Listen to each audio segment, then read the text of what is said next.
2월 1일 하늘에서 내리는 일용할 양식 하나님의 말씀은 민수기 23장 18절에서 26절까지 말씀입니다. 발람이 예언하여 이르기를 발락이여 일어나 들을지어다 십볼의 아들이여 내게 자세히 들으라. 하나님은 사람이 아니시니 거짓말을 하지 않으시고 인생이 아니시니 후회가 없으시도다. 어찌 그 말씀하신 바를 행하지 않으시며 하신 말씀을 실행하지 않으시랴. 내가 축복할 것을 받았으니 그가 주신 복을 내가 돌이키지 않으리라. 야곱의 허물을 보지 아니하시며 이스라엘의 반역을 보지 아니하시는도다. 여호와 그들의 하나님이 그들과 함께 계시니 왕을 부르는 소리가 그 중에 있도다. 하나님이 그들을 애굽에서 인도하여 내셨으니 그의 힘이 들소와 같도다. 야곱을 해할 점술이 없고 이스라엘을 해할 복술이 없도다. 이때에 야곱과 이스라엘에 대하여 논할진대 하나님께서 행하신 일이 어찌 그리 크냐 하리로다. 이 백성이 암사자같이 일어나고 숫사자같이 일어나서 움킨 것을 먹으며 죽인 피를 마시기 전에는 눕지 아니하리로다 하매 발락이 발람에게 이르되 그들을 저주하지도 말고 축복하지도 말라. 발람이 발락에게 대답하여 이르되 내가 당신에게 말하여 이르기를 여호와께서 말씀하신 것은 내가 그대로 하지 않을 수 없다고 하지 아니하더이까. 아멘. 오늘 우리가 읽은 말씀은 발람이 하는 두 번째 예언을 기록하고 있습니다.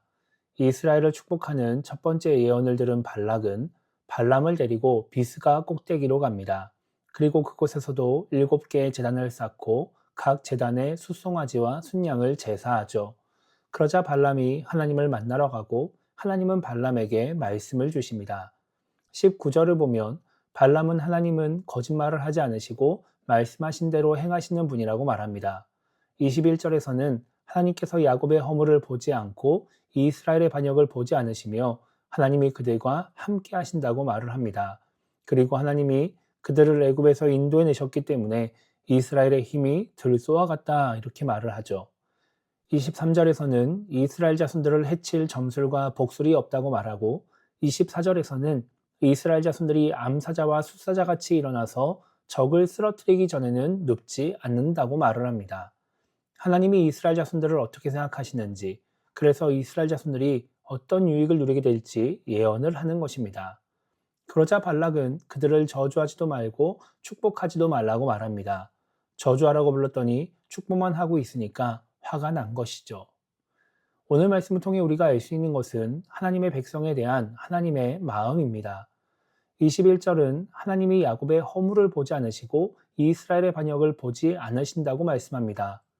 우리가 그동안 살펴봤듯이 이스라엘 자손들은 하나님 앞에서 계속해서 죄를 지었습니다. 하나님을 믿지 못하기도 하고 하나님을 원망하고 불평하기도 했습니다. 그리고 하나님의 뜻에 대해 반역을 하기도 했습니다. 그런데 하나님이 이런 모습들을 보지 않으신다는 것입니다. 이것은 단지 이스라엘의 잘못을 용서해 주신다는 정도의 말씀이 아닙니다. 23절은 야곱을 해할 점술이 없고 이스라엘을 해할 복술이 없다고 말씀합니다. 그 어떤 점술이나 복술도 이스라엘을 해칠 수 없도록 하나님이 지키시고 보호해 주신다라는 것입니다. 단지 잘못을 용서해 주시는 것이 아니라 그들을 보호하시고 지키시는 하나님의 모습을 기록하고 있는 것이죠. 그렇기 때문에 하나님은 하나님의 백성이 죄를 지어도 돌이킬 기회를 주시며 용서하시는 분입니다. 그래서 하나님은 하나님의 백성들이 죄를 지으면 심판하기 위해서 선지자를 보내는 것이 아니라 회개하도록 하기 위해서 선지자를 보내십니다. 하나님의 백성을 포기하지 않고 버리지 않으신다는 것입니다. 그리고 하나님의 백성이 어떤 모습을 보이든지 지키시고 보호하십니다. 이것은 지금 우리에게도 동일합니다. 하나님은 우리가 잘못을 하나 했다고 해서 바로 우리를 심판하지 않으십니다. 계속해서 우리에게 돌이킬 수 있는 기회를 주십니다. 성경에 용서하시는 하나님의 모습, 우리를 사랑하시는 하나님의 모습을 계속해서 보여주는 이유가 여기에 있는 것입니다. 심판의 모습보다 용서와 사랑의 모습을 기억하면서 돌아오라는 것이죠. 언제든지 어떤 죄를 지었든지 회개하면 용서해 주신다라는 것입니다. 그런데 많은 신앙인들이 이런 하나님의 모습을 보면서 회개하고 돌이키려고 하는 것이 아니라 죄를 지어도 되는 것처럼 생각하면서 방종할 때가 많이 있습니다. 당장 심판이 없기 때문에, 벌을 받지 않기 때문에 죄를 지어도 된다고 생각하는 것입니다. 이스라엘이 그렇게 생각하면서 회개하지 않다가 죄를 뉘우치지 않다가 결국 하나님의 심판을 받게 됩니다. 그러다가 나라가 멸망하게 되는 것입니다.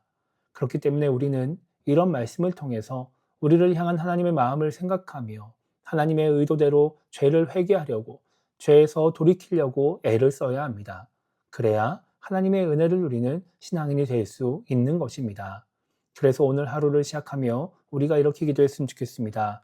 우리를 사랑하시는 하나님의 마음을 잘못 이해해서 죄에 대해 방종하는 그런 신앙인이 되지 않게 달라고 기도했으면 좋겠고요.